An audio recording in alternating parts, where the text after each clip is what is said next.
అందరికీ నమస్కారం. నేను మీ బాలాజీ. రీసెంట్‌గా ఒక ఇన్సిడెంట్ చాలా డిస్టర్బ్ చేసింది మైండ్‌లో. ఏంటంటే అది మా అబ్బాయి ధన్విన్ పెద్ద అబ్బాయి సడెన్‌గా వచ్చి ఆహ్, నా క్లాస్‌మేట్ చనిపోయాడు అని చెప్పాడనమాట. అదేంటి ఎలా అయింది అంటే రోడ్‌లో నుంచున్నప్పుడు ఒక ఆర్టీసీ బస్ వచ్చి గుద్దేసింది అని చెప్పాడు తను. కొంచెం బాధపడ్డాను అండ్ కొంచెం డిస్టర్బ్ కూడా అయింది. బట్ వీడియో చూసినప్పుడు ఎంత కోపం వచ్చిందంటే ఆ అబ్బాయి పాపం పొద్దున్న తన స్కూల్‌కెళ్ళడం కోసం, స్కూల్ బస్ కోసం వెయిట్ చేస్తున్నాడు. ఒక కార్నర్‌లో రోడ్‌కి పక్కన చాలా సేఫ్ ప్లేస్‌లోనే. అండ్ యాక్టివ్ కూడా ఉన్నాడు. అండ్ ఏదో సెల్ ఫోన్‌లోగో లేకపోతే దేంట్లోనో చూసుకొని అది కాన్సంట్రేషన్ లేకుండా కూడా కాదు. సడెన్‌గా ఒక ఆర్టీసీ బస్సు ఫాస్ట్‌గా వస్తూ ఒక వెహికల్ కార్ వచ్చి అడ్డం వచ్చిందని చెప్పేసి బ్రేక్ కంట్రోల్ కూడా లేకుండా అట్లా తిప్పేసాడనమాట. అంటే అంత స్పీడ్ అది. తిప్పేసాడు. ఆ అబ్బాయిని డైరెక్ట్‌గా వెళ్లి గుద్దేసాడు. అటువైపు ఒక కారు పార్క్ అయ్యి ఉంది. ఆ కార్‌కిను బస్‌కి సెంటర్‌లో వచ్చేసి ఇరుక్కుపోయాడనమాట. ఆ ఫోర్స్‌లో.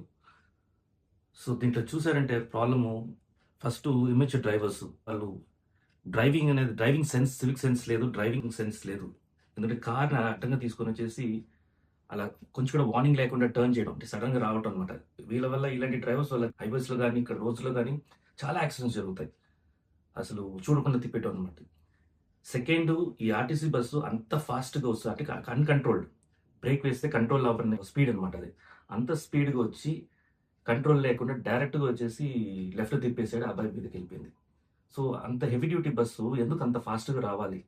అంత ప్యాసింజర్స్ ఉండే వెహికల్స్‌లో అంత ఫాస్ట్‌గా రావచ్చా?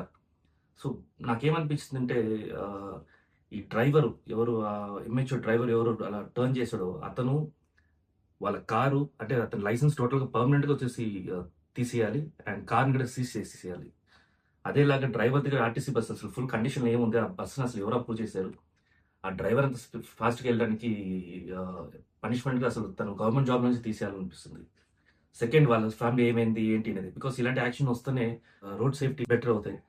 ద సేమ్ టైమ్ స్టూడెంట్స్ ఇలాంటి పికప్ పాయింట్స్‌లో వాళ్ళకి సేఫ్టీ అనేది ఫస్టు ఇవ్వాలి. ఎక్కడ పడితే అక్కడ నుంచొని, ఎక్కడ పడితే అక్కడ బస్సు ఆగటం అనేది ఆ సిస్టమ్ అనేది టోటల్‌గా తీసేసి ఒక స్టాండర్డ్ సిస్టమ్ తీసుకురావాలని కోరుకున్నాను. పికప్ పాయింట్స్ వచ్చేసి జోన్ డిజైన్ చేయాలి. సో దట్ వెహికల్స్ వెళ్ళే వాళ్ళు కూడా వచ్చేసి ఒక అవేర్‌నెస్ ఉంటది. ఇక్కడ పికప్ పాయింట్ ఉంది స్టూడెంట్స్‌ది అని.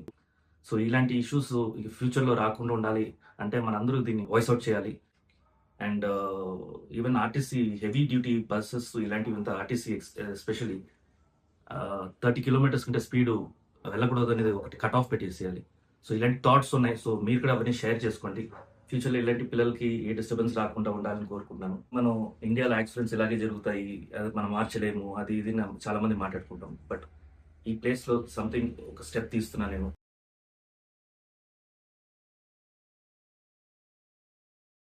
ఏ పాపం తెలియని సాత్విక్ అండ్ వాళ్ళ ఫ్యామిలీ ఎందుకు కష్టపడాలి?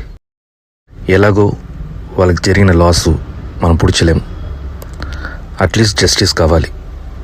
Justice for Satvik. సో మనందరూ కలిసి ఈ రోడ్ సేఫ్టీ అవేర్‌నెస్‌ని వాయిస్ ఔట్ చేద్దాం. Thank you.